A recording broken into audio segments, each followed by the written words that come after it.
The train's whistle pierced the dry Arizona air as Zara Whitmore stepped onto the platform at Yuma, her worn carpetbag clutched in trembling hands, knowing that somewhere in this dusty town, a stranger waited to claim her as his bride, though she had never felt more alone in all her 22 years. The September heat of 1882 pressed down on her shoulders like a heavy blanket, but it was nothing compared to the weight of uncertainty that had traveled with her all the way from St. Louis.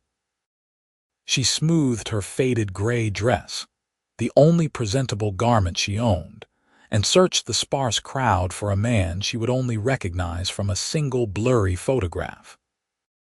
Thomas Vaughn stood near the station house, his leather hat shading his eyes from the relentless sun, watching passengers disembark with a mixture of hope and dread. At 26, he had built a modest ranch on the outskirts of Yuma with his own two hands, but the loneliness had become unbearable. His weathered fingers held a piece of paper with a description he had memorized, though now that the moment had arrived, words seemed inadequate to identify the woman who had agreed to marry him through carefully composed letters.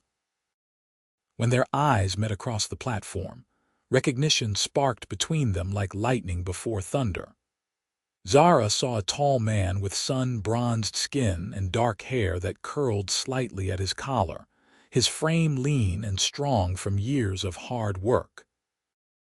Thomas saw a slender woman with auburn hair pulled back in a simple bun, her green eyes holding depths of experience that spoke of hardship survived rather than innocence preserved. Miss Whitmore. Thomas removed his hat, revealing the full honesty of his expression. Mr. Vaughn. Zara's voice carried the careful control of someone who had learned not to reveal too much too soon. They stood there for a moment, two strangers bound by correspondence and circumstance, before Thomas reached for her bag. "May I?" She hesitated, her fingers tightening on the handle.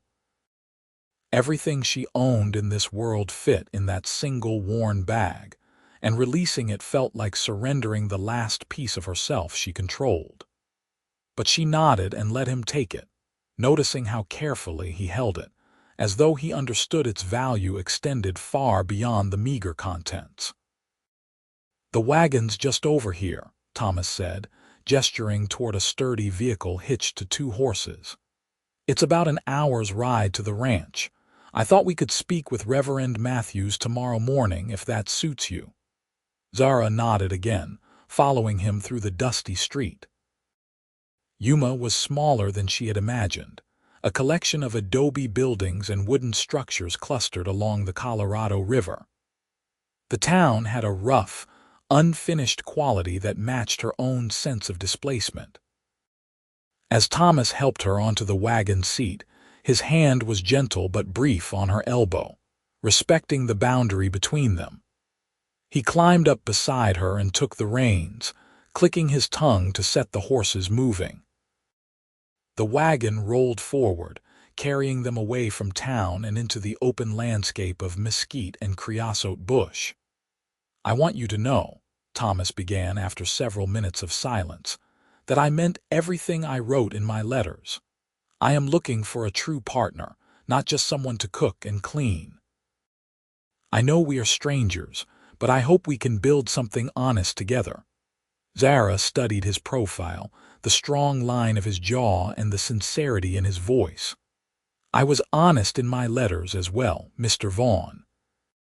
I have no family, no prospects, and very little to offer beyond hard work and a willingness to try." "Thomas," he corrected gently, "and you should know that the ranch is modest. I have built it from nothing over the past 4 years. The house has 2 rooms, the barn is sound, and I run about 50 head of cattle. It is not much, but it is mine, earned with my own labor." "It sounds like more than I have ever had," Zara said quietly. Something in her tone made Thomas glance at her. "You wrote that you were orphaned young." "I was 8 when my parents died of fever. I have been working in other people's homes ever since, sleeping in attics and root cellars, eating leftovers when there were any." She paused, wondering why she was revealing so much. "I have never had anything that was truly mine." Thomas felt something shift in his chest, a protective instinct he had not expected. "Well, half of everything I have will be yours once we are married." Zara turned to look at him fully. "I do not expect that. I know how these arrangements work. I will earn my place." "That is not how I see it," Thomas said firmly. "A marriage should be a partnership, equal in all ways. That is what I am hoping to build." They rode in contemplative silence after that, each processing the reality of the other. Zara noticed how Thomas handled the horses with calm confidence, how his eyes constantly scanned the horizon with the awareness of someone who understood this land. Thomas noticed how Zara sat straight despite obvious fatigue, her hands folded carefully in her lap, her gaze taking in every detail of the landscape as though memorizing it. When the ranch finally came into view, Zara felt her breath catch. It was indeed modest, just as Thomas had said, but there was something solid and intentional about it. The house was built of adobe with a wooden porch, the barn sat squarely behind it, and a well with a hand pump stood in the yard. Fencing marked out several corrals, and in the distance she could see cattle grazing. "It is beautiful," she said, and meant it. Thomas looked at her with surprise and pleasure. "It is home," he said simply. He helped her down from the wagon and carried her bag to the porch. Inside, the house was clean and sparse. The main room held a table with 4 chairs, a wood stove, some shelves with basic supplies, and a rocking chair near the window. A doorway led to what Zara assumed was the bedroom.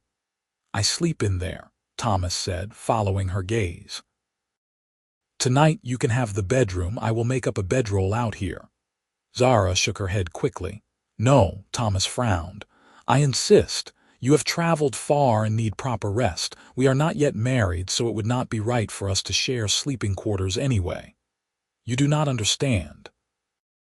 Zara set her carpetbag down carefully. "I have never slept in a bed that was mine. Every bed I have ever used belonged to someone else, to families who employed me. I always felt like an intruder, waiting to be told to leave. I cannot sleep in your bed, in something that does not belong to me." Thomas stared at her, trying to comprehend what she was telling him. "But you need to rest." "I will rest better on the floor, as I have done many times before." Her voice was steady, matter of fact. "I am not being difficult, Mr. Vaughn. I am being honest about what I can and cannot do." Thomas removed his hat and ran a hand through his hair, clearly struggling with this information. Everything in him rebelled against the idea of a woman sleeping on the floor while a perfectly good bed sat empty. But the look in her eyes told him she was serious, and more than that, she was giving him a truth about herself that cost her something to reveal. "Then I will sleep on the floor as well," he said finally. Zara blinked.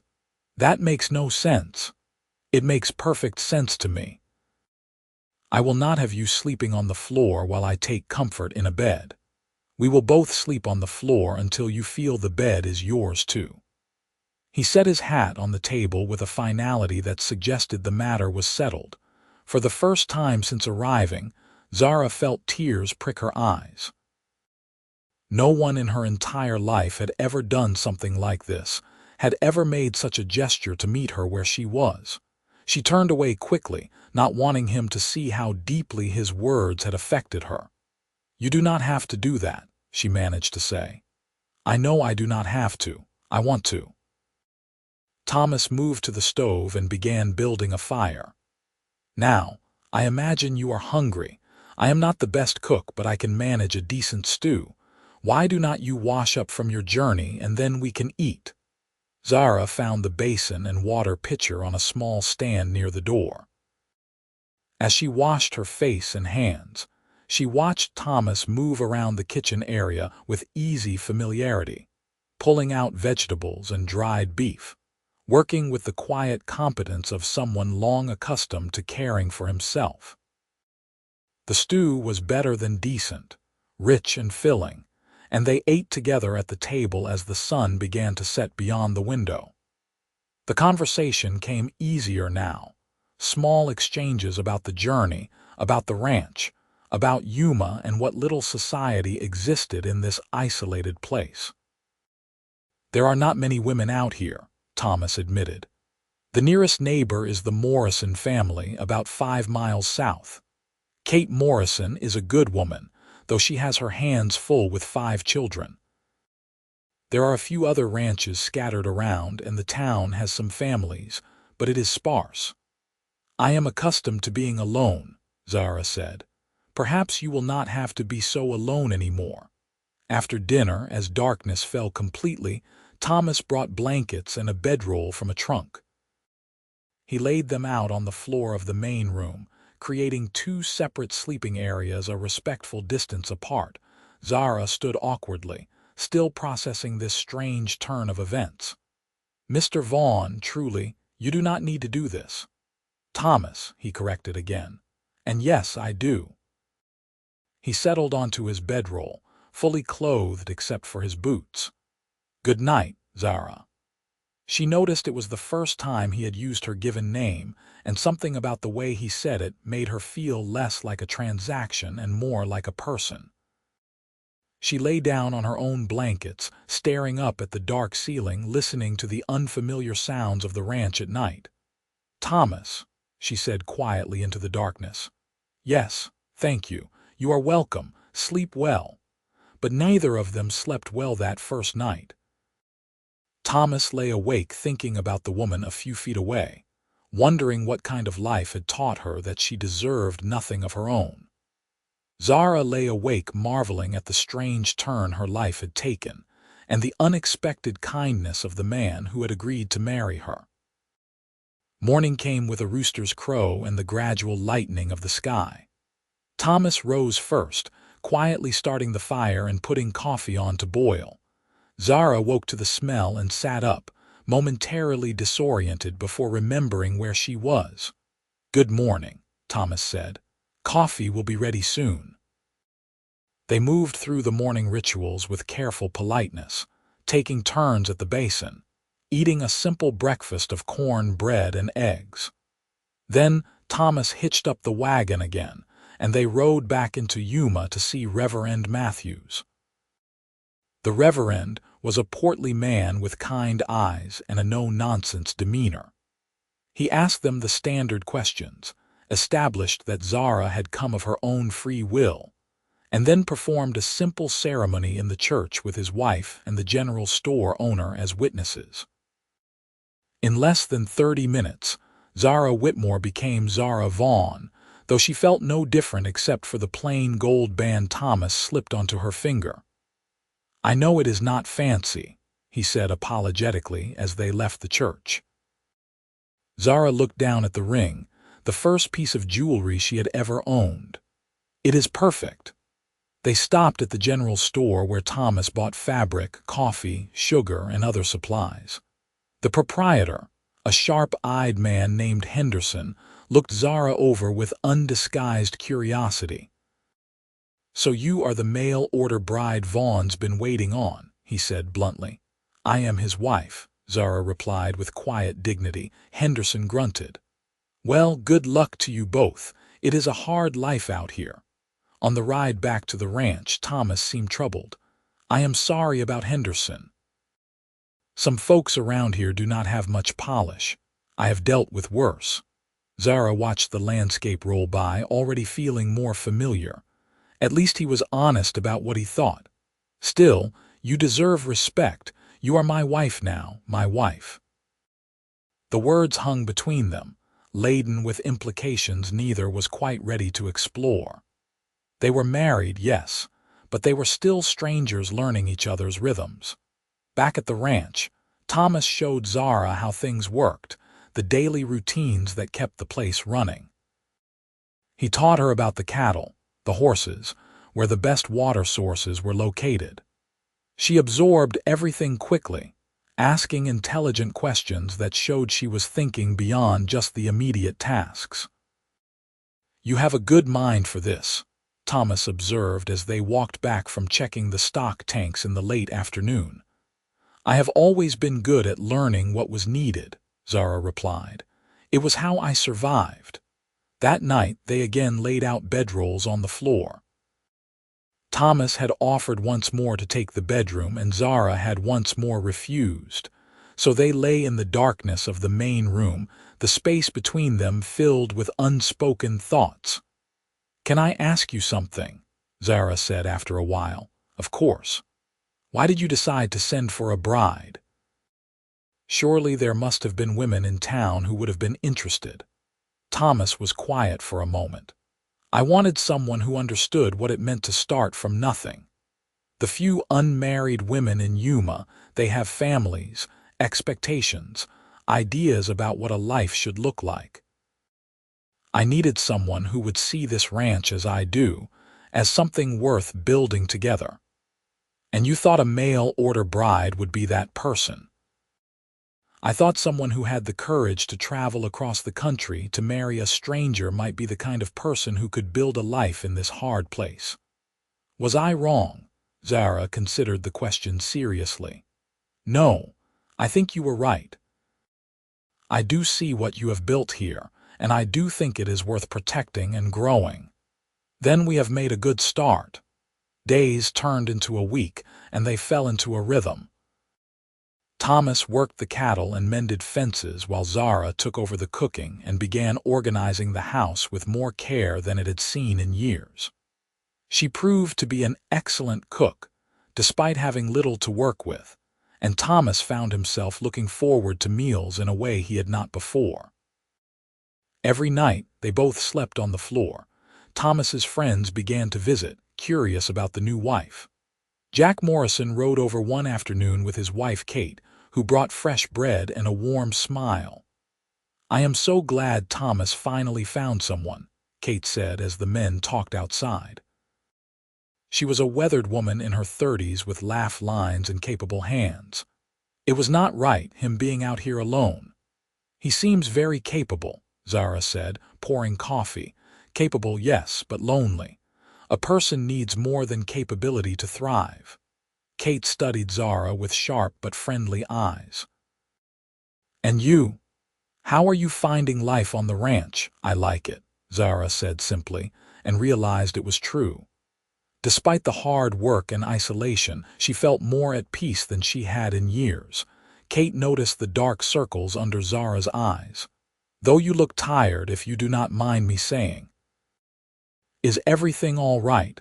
Zara hesitated, then found herself explaining about the sleeping arrangements. Kate listened without judgment, her expression thoughtful. "That is quite something, him sleeping on the floor with you," Kate said when Zara finished. "Most men would not even try to understand. I know it seems strange. It does not seem strange. It seems like Thomas is trying to be a good husband and you are trying to be honest about what you need. That is more than most couples manage." Kate squeezed Zara's hand. "Give it time. You have only been here a week." But as another week passed, Thomas began to feel the effects of sleeping on the hard floor. His back ached by midday, and he moved with a stiffness he tried to hide. Zara noticed, guilt gnawing at her each time she saw him wince. "You should take the bed," she said one evening after dinner. "I can see you are in pain." Thomas straightened, trying not to let the discomfort show. "I am fine." "You are not fine. I am making you suffer because of my own strange inability." "It is not strange, and you are not making me do anything. This was my choice." He moved to the basin to wash the dishes, his movements careful. "I will not go back on it." Zara stood and took the cloth from his hands. "Sit down before you hurt yourself worse. I am not an invalid." "Sit down, Thomas." The firmness in her voice surprised them both. Thomas sat, and Zara brought him a cup of coffee, then stood behind his chair. After a moment's hesitation, she placed her hands on his shoulders and began to knead the tight muscles. Thomas tensed, then gradually relaxed under her touch. "You do not have to do this." "I know I do not have to. I want to." She echoed his words from that first night and felt him recognize them. They stayed like that for several minutes, Zara working out the knots in his shoulders and back while Thomas sat quietly, accepting her care. It was the first time they had really touched beyond brief, necessary contact, and something shifted between them in that moment, a wall beginning to crack. "That helps," Thomas said quietly. "Thank you." Zara finished and stepped back, her hands suddenly self-conscious. "We cannot keep doing this, sleeping on the floor. It is not sustainable." "You have a better idea," she did not, so they continued on as they had been. But the tension was changing, becoming less about discomfort and more about something neither wanted to name yet. They were growing accustomed to each other's presence, to the small intimacies of shared space and shared work. Thomas learned that Zara hummed softly when she cooked, that she was afraid of scorpions but fearless around the horses. Zara learned that Thomas read every evening if he could, that he was patient with the animals but intolerant of shoddy work, that he had a dry sense of humor that emerged in unexpected moments. One evening in their third week together, a storm rolled in, fierce and sudden as desert storms could be. Thunder cracked overhead and rain hammered the roof, while lightning turned the darkness into day for brief, brilliant seconds. Zara stood at the window, watching the deluge with wide eyes. Thomas came to stand beside her, also marveling at the power of it. "It is beautiful," she breathed. "It is needed. The land was getting too dry." As he spoke, a particularly loud crash of thunder made Zara jump, and without thinking, Thomas put a hand on her back to steady her. She did not pull away. They stood there together, watching the storm, his hand a warm weight against her spine. When the thunder finally rolled farther away and the rain settled into a steady drumming, neither moved. "Zara," Thomas said quietly, "I think we need to talk about this situation." "I know."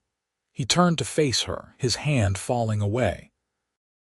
"I do not want you to feel pressured, but I also think we cannot continue as we are. We are both exhausted and it is affecting our work. More than that, we are married.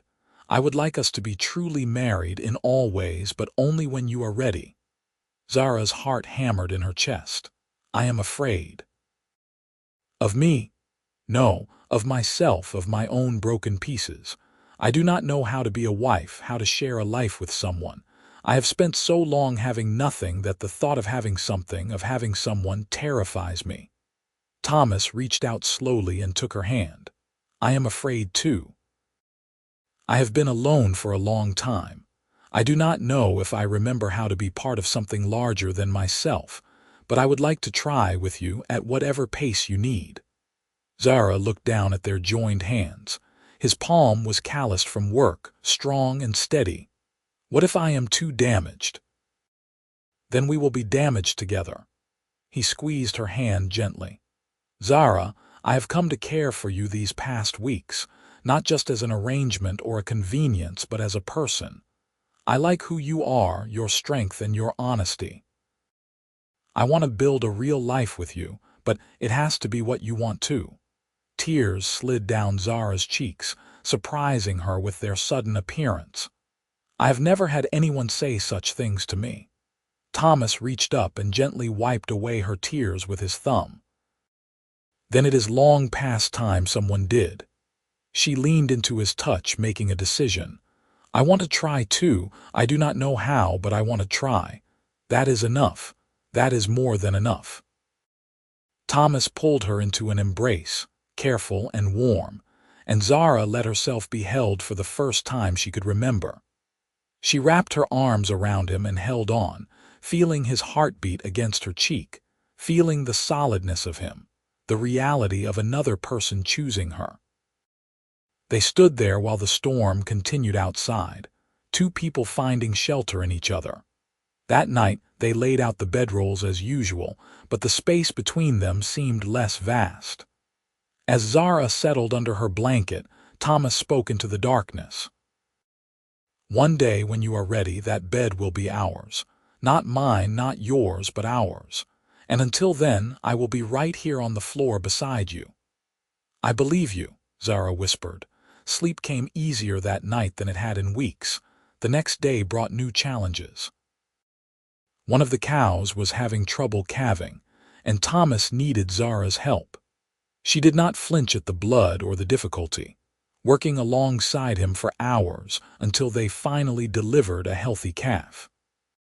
Afterward, covered in sweat and exhausted, they looked at each other and laughed, the kind of laughter that comes from shared effort and relief. "You did well," Thomas said, washing up at the pump. "So did you." Zara splashed water on her face. "I have never helped birth anything before." "You have good instincts." They were both too tired to do much more than eat a simple supper and collapse onto their bedrolls. But before falling asleep, Zara reached across the space between them and found Thomas's hand. He laced his fingers through hers, and they fell asleep like that, connected. Kate Morrison visited again the following week, this time alone while Jack minded the children. She and Zara worked in the small garden Zara had started, pulling weeds and discussing the merits of various vegetables in the desert climate. "You look happier," Kate observed. "Things are going well." Zara felt heat rise in her cheeks. "Yes, Thomas is a good man, and the sleeping situation, still on the floor, both of us, but it feels different now, less like an impasse and more like a journey we are taking together." Kate smiled. "That is exactly how it should feel. Marriage is not about the destination, but about choosing to walk the path together, wherever it leads." As October arrived and the heat began to ease slightly, Thomas taught Zara to ride. She had never been on a horse before, and the first few attempts were awkward, but she was determined. Thomas was patient, his hands steadying her in the saddle, his voice calm and encouraging. "You are doing fine. Just relax and move with her." Gradually, Zara found the rhythm, and the fear transformed into exhilaration. She looked down at Thomas from horseback, her face flushed with triumph. "I am doing it." "Yes, you are." His pride in her was evident, and something warm bloomed in Zara's chest. Later, as they walked the horses back to the barn, Thomas said, "I have to take some cattle to market in Yuma next week. Would you like to come with me, or would you prefer to stay here?" "I would like to come," Zara said without hesitation. "If that is all right." "More than all right. I would enjoy your company." The day they drove the cattle to Yuma was long and dusty, but Zara loved every minute of it. She felt useful, capable, part of something real. In town, while Thomas conducted his business, she visited the general store and chose fabric for new curtains, spending some of the money Thomas had given her. Henderson raised his eyebrows when she made her purchases. "Settling in, are you?" "I am." Zara met his gaze steadily. "This is my home now." On the way back to the ranch, the wagon loaded with supplies, Thomas reached over and took Zara's hand. She intertwined her fingers with his naturally now, the gesture becoming familiar. "I was thinking," Thomas said, "about maybe building an addition to the house come spring. Another room so we have more space."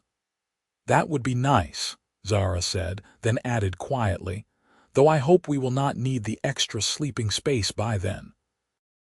Thomas looked at her sharply, hope flaring in his eyes. "Zara, I am not ready yet," she said quickly, "but I can feel myself getting there. The thought of sharing a bed with you does not terrify me anymore. It just makes me nervous, which seems like progress." Thomas lifted her hand and kissed her knuckles gently. "However long it takes, I will be here."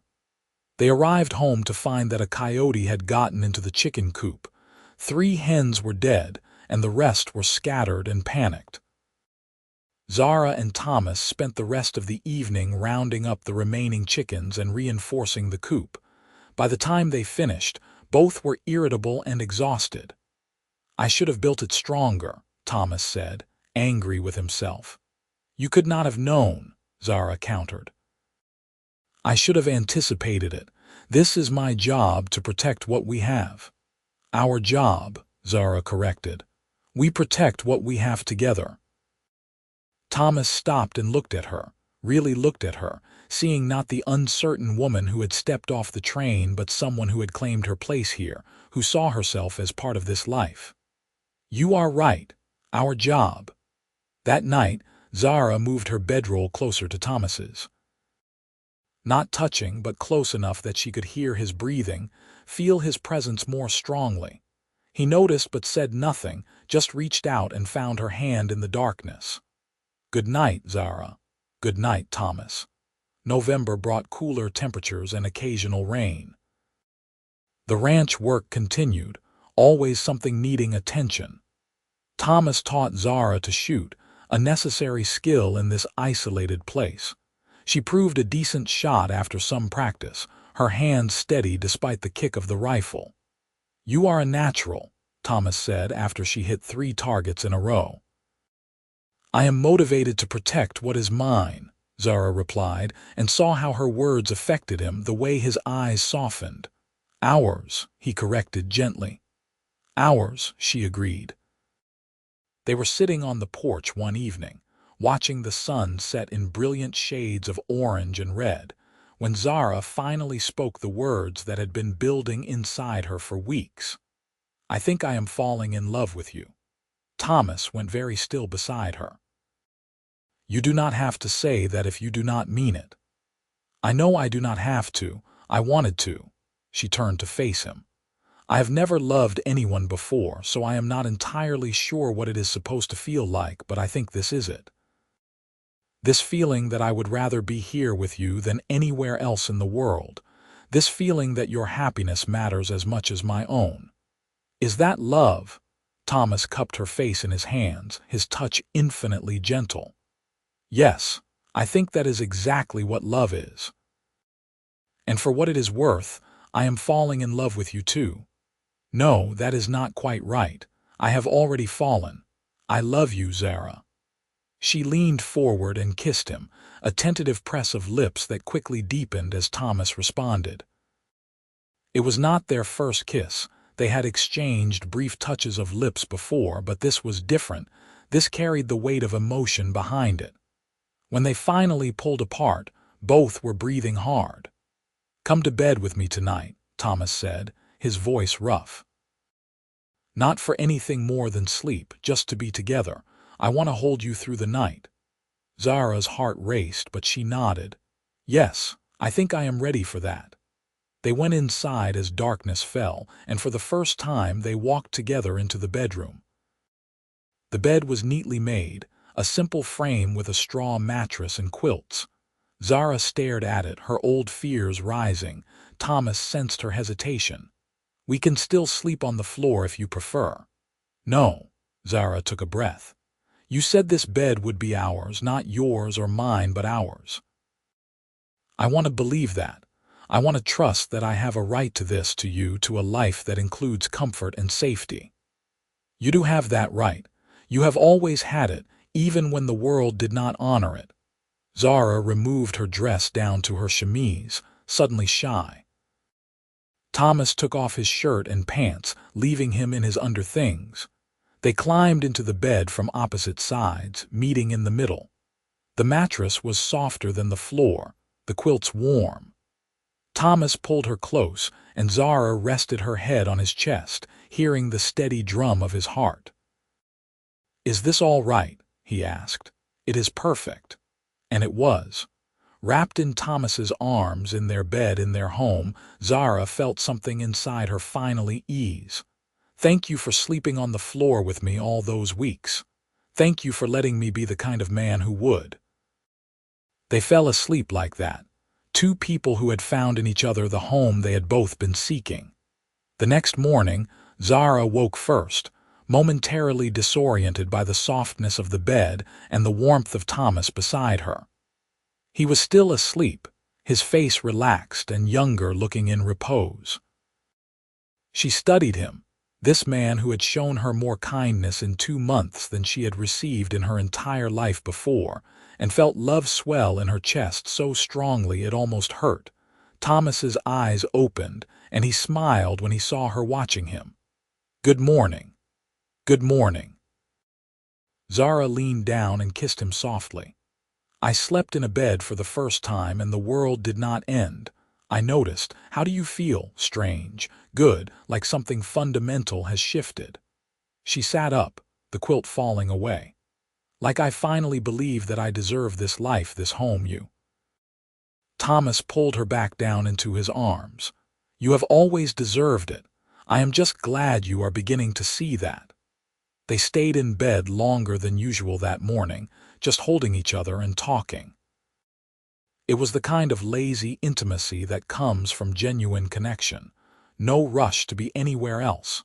Eventually, the demands of the ranch pulled them up and into their day. But everything felt different now. When they passed each other during chores, they touched, a hand on a shoulder, fingers brushing. When they sat down to eat, their knees touched under the table. The physical distance they had carefully maintained was gradually dissolving. That evening, Jack Morrison rode over with troubling news. "There has been trouble with raiders to the south. They hit the Patterson Ranch 2 nights ago, made off with some cattle and horses. Sheriff's putting together a group to track them, asked if you could help." Thomas looked at Zara, torn. "How long would you need me? Couple days, probably." "We are heading out at dawn. I can manage here," Zara said before Thomas could voice his concerns. "I know how to handle the stock and I have the rifle. I will be fine." Thomas was clearly uneasy. "I do not like leaving you alone." "I am not helpless, Thomas. You have taught me well." She turned to Jack. "He will be there at dawn." After Jack left, Thomas paced the floor. "Maybe I should not go. The ranch is not that large. I am not sure they really need me." "They need able men, and you are one. This is part of being in a community." Zara stood and blocked his pacing. "I will be fine. I promise to be careful, to keep the rifle close, to stay alert, but you need to do this." He pulled her close. "I have only just found you. The thought of something happening while I am gone." "Nothing will happen. I am stronger than I look." She pulled back to meet his eyes. "Trust me to take care of things while you are gone." "I do trust you. That is not the issue." "Then go with an easy mind. I will be here when you return." The next morning, Thomas left before dawn, heavily armed and still reluctant. Zara watched him ride away, then turned to face the ranch alone. The solitude was different from what she had known before. This was not the loneliness of having nothing, but the temporary absence of someone she loved. It was bearable because she knew he would return. She threw herself into work, mucking stalls, feeding animals, checking fence lines.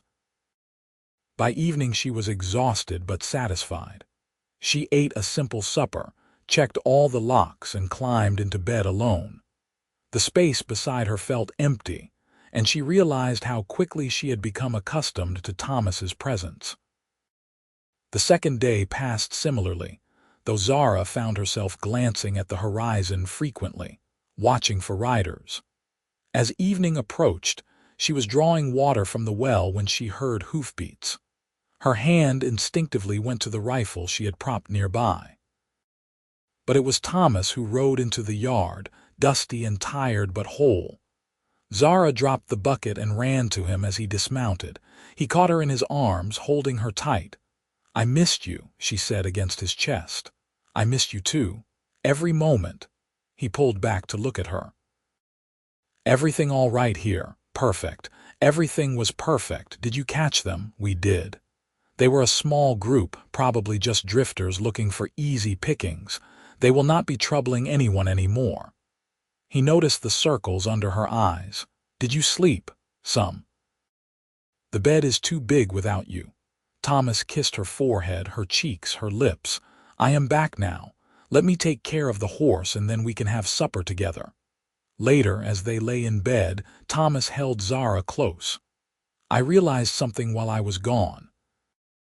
When Jack first asked me to help, my immediate thought was not about the danger or the work. It was about leaving you.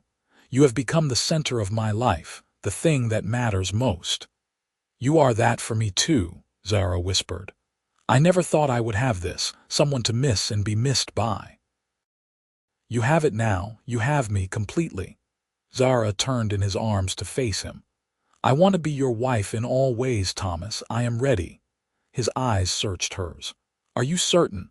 "There is no rush. I am certain. I love you and I trust you and I want to share everything with you."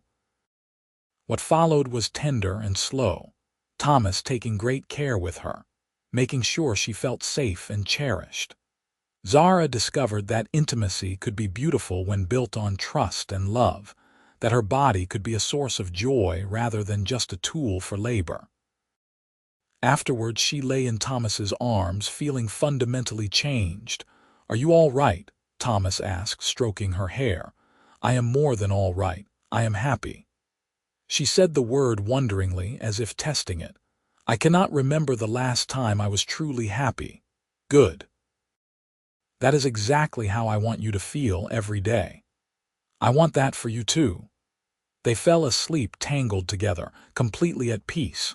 The weeks leading up to Christmas were busy and cold. Zara threw herself into preparing for the holiday, determined to make it special. She baked bread and cookies, using precious sugar and spices.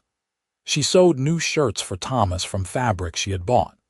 She even convinced him to cut down a small pine tree, which they decorated with paper ornaments and strings of dried berries.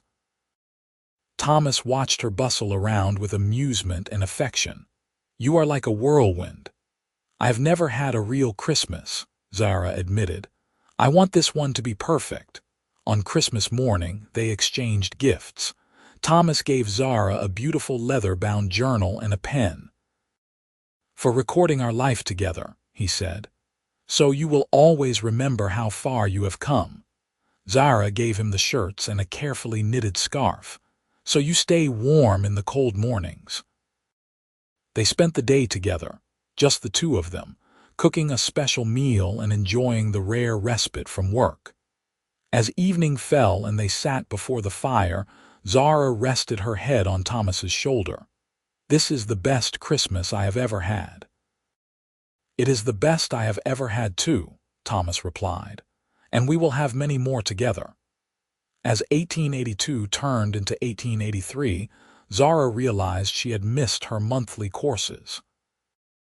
At first, she thought it was just stress or the change in her life. But as another month passed and her breasts grew tender, she began to suspect the truth. She was terrified and thrilled in equal measure. She waited until she was certain before telling Thomas. They were in the barn one evening tending the horses when she finally found her courage. "Thomas, I need to tell you something." He turned, immediately alert to the seriousness in her tone. "What is it? Are you all right?" "I am fine. Better than fine, actually." She took a breath. "I think I am with child." Thomas went utterly still, his face cycling through several emotions before landing on pure joy. "Truly, truly. I am about 2 months along, I think." He crossed the space between them in 2 strides and swept her into his arms, spinning her around before remembering himself and setting her down carefully. "This is wonderful news. The best news. Are you happy about it?" "I am. Scared, but happy. I never thought I would be a mother." "You will be an excellent mother." Thomas cupped her face. "And I promise you, our child will never know what it is to feel unwanted or unloved. They will have everything we did not, most especially the knowledge that they are precious." Zara felt tears stream down her face. "I want that so much. I want to give them the childhood I never had. We will. Together." The pregnancy was not easy.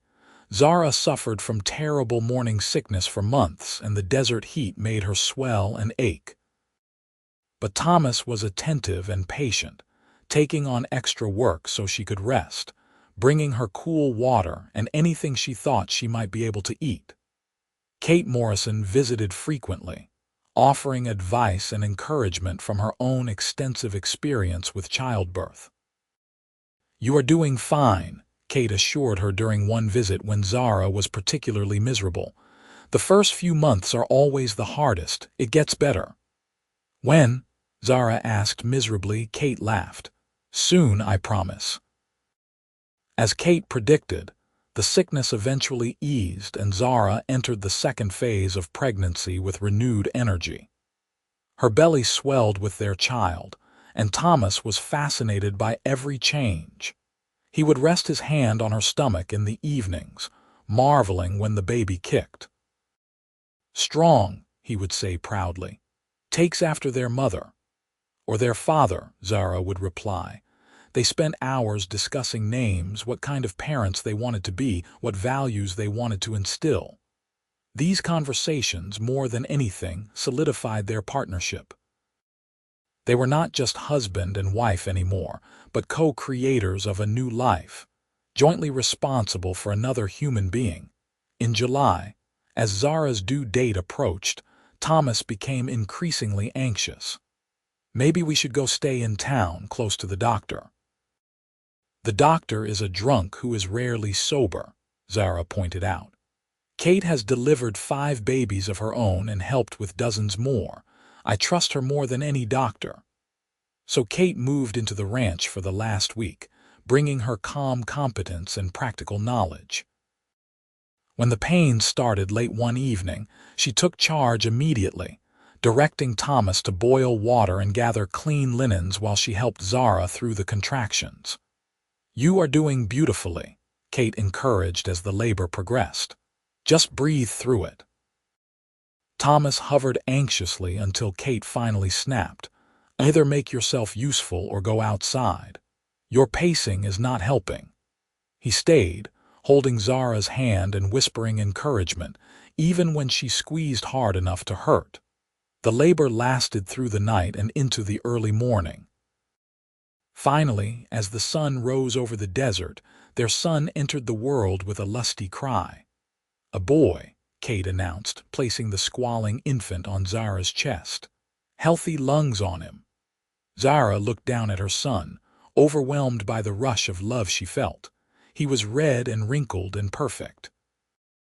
Thomas leaned over them both, tears streaming down his face. He is beautiful, Thomas whispered. You are amazing. I love you so much. They named him Theodore after Thomas's father, but called him Theo. He was a good baby, healthy and strong, with his mother's green eyes and his father's dark hair.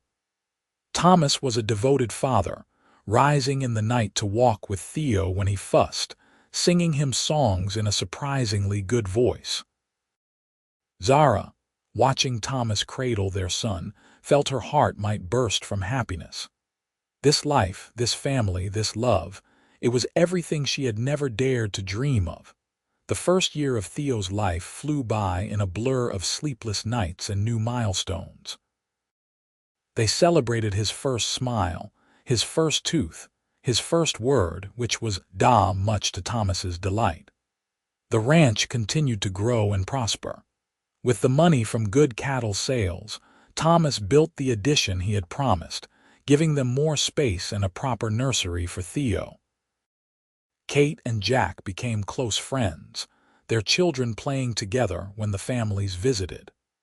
Zara slowly built a network of women friends in the area, finding herself part of a community for the first time in her life. One evening, when Theo was nearly 2, Zara was putting fresh linens on their bed when she paused, struck by a realization. She was making up the bed, their bed, the same bed she had once been too afraid to sleep in. The bed where she and Thomas shared their love, where they had conceived their son, where they comforted each other after hard days. It was thoroughly, completely theirs.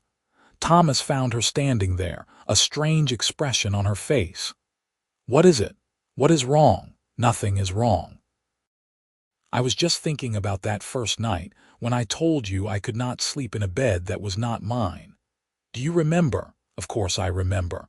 I remember everything about those early days. Zara smiled. I was so broken then, so convinced that I deserved nothing. And you slept on the floor with me, night after night, until I could believe that I deserved comfort and love. Thomas crossed to her and pulled her into his arms. "You taught me something too, you know. You taught me that love is not just about grand gestures, but about showing up every day and choosing each other, even in small ways. We have come a long way from that train platform. We have. And we have so much further to go together." He kissed her softly. "I love you, Zara Vaughn. Thank you for getting on that train. Thank you for taking a chance on a lonely cowboy with a small ranch and big dreams. I love you too. Thank you for seeing me when I felt invisible. Thank you for sleeping on the floor." They stood together in their bedroom in their home, holding each other as Theo's soft breathing drifted in from the nursery. Outside, the desert stretched away under a star-filled sky, beautiful and harsh and full of possibility. 2 years later, Zara gave birth to a daughter they named Caroline. She had Thomas's easy smile and Zara's determined spirit. Theo was enchanted with his little sister, constantly wanting to help care for her. The house rang with children's laughter, a sound that never failed to make both Zara and Thomas pause and appreciate how far they had come. The ranch continued to grow. Thomas hired help, 2 young ranch hands who lived in a small cabin he built near the barn. This allowed him more time with his family, something he treasured above all else. Zara had become an accomplished horsewoman and often rode out with Thomas to check on the herds. The children safe with Kate, or one of the ranch hands' wives who had also moved to the area. On their 5th wedding anniversary, Thomas surprised Zara with a new bed frame, beautifully carved from oak he had traded for. "For the bed that is ours," he said as he set it up, "where our life together truly began." Zara ran her hands over the smooth wood, moved beyond words. That night, as they lay together in the new frame with the familiar mattress, she thought about the journey they had taken together. "You ever think about what your life would have been like if I had not gotten off that train?" she asked. Thomas was quiet for a moment. "Sometimes. I think I would have survived, built a successful ranch, maybe eventually married someone else. But I would not have had this depth of partnership and love. You have made my life immeasurably richer. You saved me, you know. Not just by marrying me, but by seeing me as a whole person, deserving of respect and love. You gave me the space to heal and grow." "We saved each other," Thomas corrected. "That is what love does." Years continued to pass, each one building on the foundation they had laid. Theo grew tall and strong, fascinated by ranching and eager to learn everything his father could teach him. Caroline was fierce and independent, equally at home on horseback or helping her mother in the kitchen. In 1889, Zara gave birth to another son, Matthew, who had a quiet, thoughtful disposition that balanced his siblings' energy. The ranch had expanded significantly. Thomas now ran over 200 head of cattle, and they had built a proper barn and several outbuildings. They had become one of the more prosperous ranches in the Yuma area, known for quality stock and fair dealing. But more than the material success, they had built a life of love and mutual respect. Thomas and Zara worked as true partners, making decisions together, supporting each other through difficulties, celebrating successes as shared victories. The children grew up seeing a marriage based on equality and genuine affection, a model that would serve them well in their own lives. One evening, when Theo was 10, Caroline was 8, and Matthew was 2, the family sat together on the expanded porch watching the sunset. Theo and Caroline were arguing amiably about whose turn it was to feed the chickens, while Matthew dozed in Zara's lap. Thomas sat beside her, his arm around her shoulders, feeling deeply content.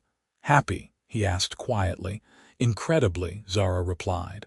"Sometimes I still cannot believe this is my life." "Believe it. You earned it, every bit of it." Caroline noticed them talking and came over. "Papa," Tell us again how you and Mama met."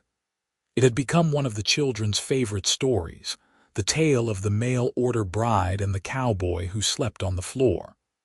Thomas launched into the familiar narrative, embellishing certain parts for dramatic effect, while Zara added her own commentary. The children listened raptly, even though they had heard it dozens of times. "And then Mama said she could not sleep in the bed because it was not hers," Thomas said. "So I slept on the floor too." "That is so romantic," Caroline sighed, at the age where such things were becoming interesting. "It was strange," Theo countered, ever practical. "Why did not you just share the bed from the start?" Zara met Thomas's eyes over their son's head. "Because sometimes people need time to feel safe, to believe they deserve good things. Your father understood that and gave me that time. And it was worth every uncomfortable night," Thomas added, pulling Zara closer. "Because it helped your mother understand that she was valued and loved." As darkness fell and the stars emerged, they eventually herded the children inside for baths and bed. Once all three were asleep, Thomas and Zara retreated to their own room, the beautiful oak bed frame holding their familiar mattress and the quilts Zara had made over the years. They prepared for bed in comfortable silence, the routine of 13 years together. As they settled under the covers, Zara thought about that terrified young woman who had stepped off the train in Yuma, carrying everything she owned in a worn carpet bag, convinced she deserved nothing. "What are you thinking about?" Thomas asked, always attuned to her moods. "About how far I have come. About how sleeping on the floor with you was the first time anyone met me where I was instead of demanding I be somewhere else." She turned to face him. "About how grateful I am that you wrote that advertisement, that I was brave enough to answer it, that we found each other across all that distance." Thomas kissed her forehead, her nose, her lips. "Best decision I ever made." "Well, that and sleeping on the floor." Zara laughed, the sound free and unguarded. "Best decision I ever made too, getting on that train to marry a stranger." They made love slowly with the ease of long familiarity and deep affection. Afterward, wrapped in each other's arms, they drifted toward sleep. "Thomas," Zara murmured drowsily. Thank you for our life. Thank you for sharing it with me." Outside, the desert night was cool and clear, the stars bright overhead. Inside the house, a family slept peacefully, secure in the knowledge that they were loved and safe. The ranch that Thomas had built with his own hands had become a true home, filled with laughter and life, and the everyday miracles of a family growing together. The bed, which had once represented everything Zara believed she could never have, now represented everything she had claimed for herself with courage and love. It was not just a piece of furniture, but a symbol of her transformation from a woman who owned nothing to a woman who had built a life of meaning and connection. As the years continued to unfold, Thomas and Zara grew older together, their love deepening rather than fading. They weathered droughts and good years, sickness and health, all the challenges that life in the harsh Arizona desert could throw at them. Through it all, they remained partners in the truest sense, facing everything together. Theo eventually married and started his own ranch with Thomas's help. Caroline became a teacher in Yuma, fierce and intelligent like her mother. Matthew showed an aptitude for animal care that suggested he might become a veterinarian, an ambition his parents encouraged. Thomas and Zara became grandparents, marveling at the next generation. Watching their grandchildren play in the yard of the ranch, they would sometimes look at each other and shake their heads in wonder at how their lives had unfolded. "Who would have thought," Zara said one afternoon as they watched Theo's daughter toddle after the chickens, "that the scared woman who got off the train would end up with all this?" "I would have," Thomas replied. "From the first moment I saw you, I knew you had the strength to build a life here." You just needed to believe it yourself. As they entered their later years, the ranch remained their pride and joy, but they gradually handed over more responsibility to Theo and the capable foreman they had hired. This gave them time to simply enjoy each other's company, to take rides through the desert they both loved, to sit on the porch and watch the sunsets they never tired of. On their 25th wedding anniversary, their children threw them a party.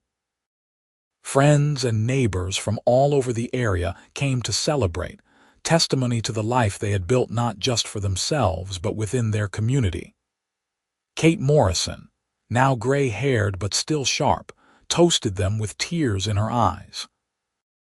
I remember when Thomas brought Zara to meet me, all those years ago. Two scared people trying to figure out how to be a family. Look at what you have built together. You are an inspiration to us all.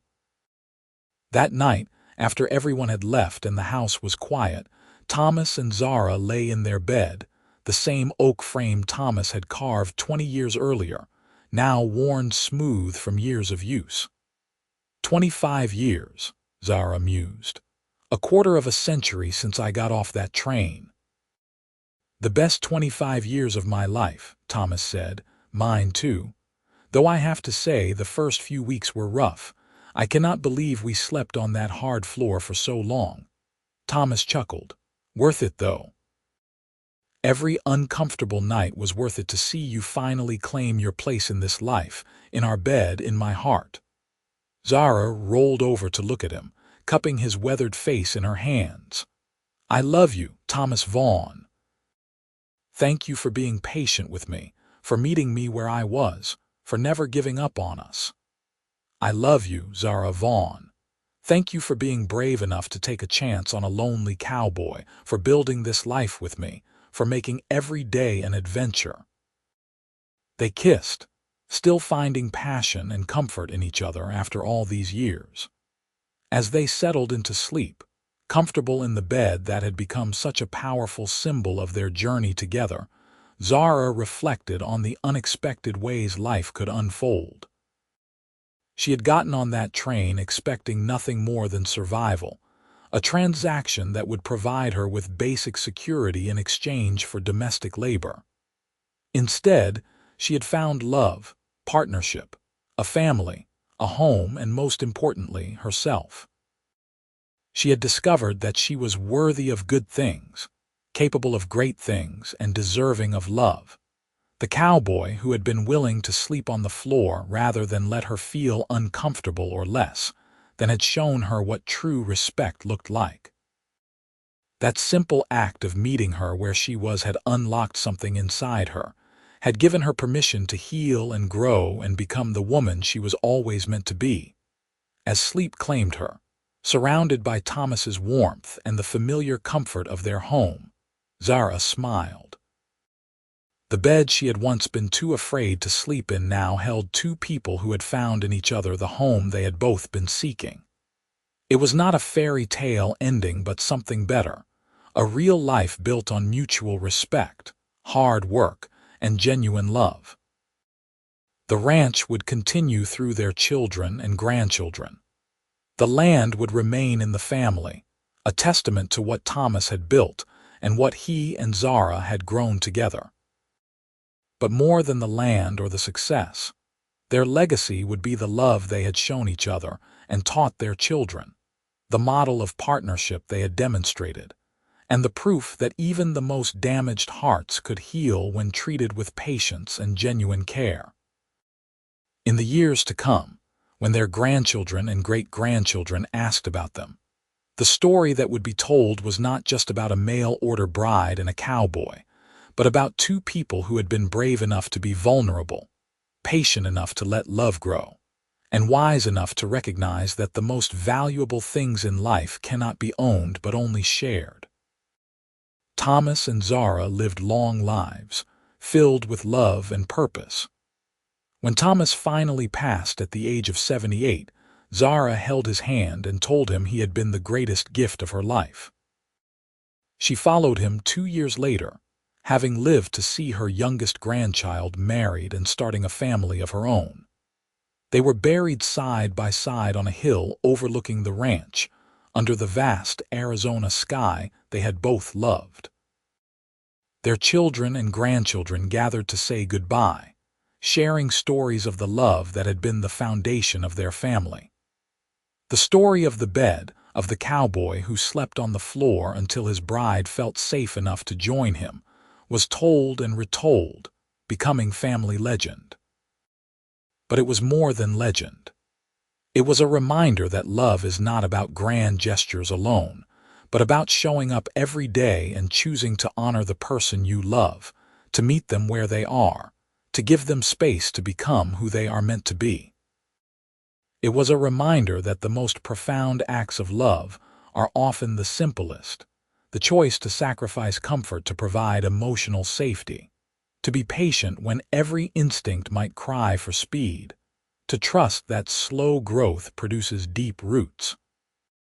The ranch continued to thrive, passed down through generations, but it was always known as the Vaughn Ranch, the place where two people who had started with nothing had built everything that mattered.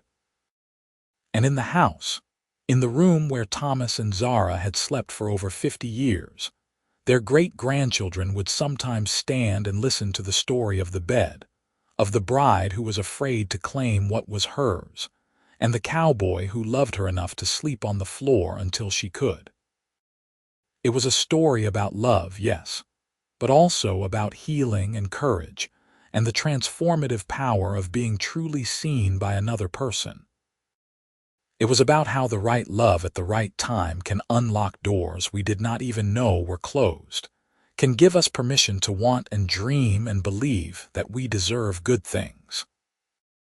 Years after both Thomas and Zara had passed, when new couples in the family faced struggles, when one partner could not quite believe in their own worthiness, when healing took longer than expected, someone would always tell the story of Thomas and Zara. They would talk about the floor, about the patience, about the slow building of trust. And almost always, it helped, because at its heart, the story of Thomas and Zara was not unique to them. It was a universal truth wrapped in the specific details of their lives. That we all deserve love, that healing is not linear, that patience is a form of love, and that sometimes the most powerful thing we can do for someone we love is simply meet them where they are and wait with them until they are ready to move forward. The bed had long since been passed to another generation, the oak frame still strong after more than a century. It held new dreamers now, new lovers, new families. But it carried with it the story of its first occupants, a reminder that even the most ordinary objects can become sacred when they witness the transformation of human hearts. And so the story ended, not with tragedy or loneliness, but with a life fully lived, a love fully realized, and a legacy that would endure for generations. Thomas and Zara, the cowboy and the mail-order bride who would not sleep in a bed she had never owned, had proven that love could heal even the deepest wounds, that home was not a place but a person, and that sometimes the greatest journeys begin with a single step off a train platform into the unknown. Their love story became legend not because it was extraordinary, but because it was real. They had built their life together one day at a time, one choice at a time, one night on the floor at a time if necessary. They had shown their children and grandchildren that love is both harder and more wonderful than fairy tales suggest, that it requires work and patience and constant choosing, but that the rewards are beyond measure. In the end, Zara had found what she had never dared to hope for, a place to belong, a person to love, a life to call her own. And Thomas had found his partner, his match, his home in another person. Together, they had transformed a small ranch in the Arizona desert into something much greater, a testament to what two people can build when they commit to growing together. The story of the mail-order bride who would not sleep in a bed she never owned, and the cowboy who slept on the floor beside her until she could, lived on long after they were gone. It became more than their story. It became a touchstone, a reminder, a beacon of hope for anyone who has ever felt unworthy of love, for anyone who has ever needed time to heal, for anyone who has ever been blessed to love someone patient enough to wait. And perhaps that was the greatest gift Thomas and Zara gave to the world. Not just their children and grandchildren, not just the ranch they built, but the story of their love, a story that proved that with patience, respect, and genuine care, even the most wounded hearts can learn to trust again, to love again, to finally believe they deserve all the good things life has to offer. Their story proved that sometimes the most romantic gesture is not flowers or jewelry, but simply being willing to sleep on the floor until your beloved feels safe enough to share your bed. That was love in its truest, most powerful form, and it echoed through the generations long after Thomas and Zara had taken their final rest beneath the Arizona stars. They both loved so well.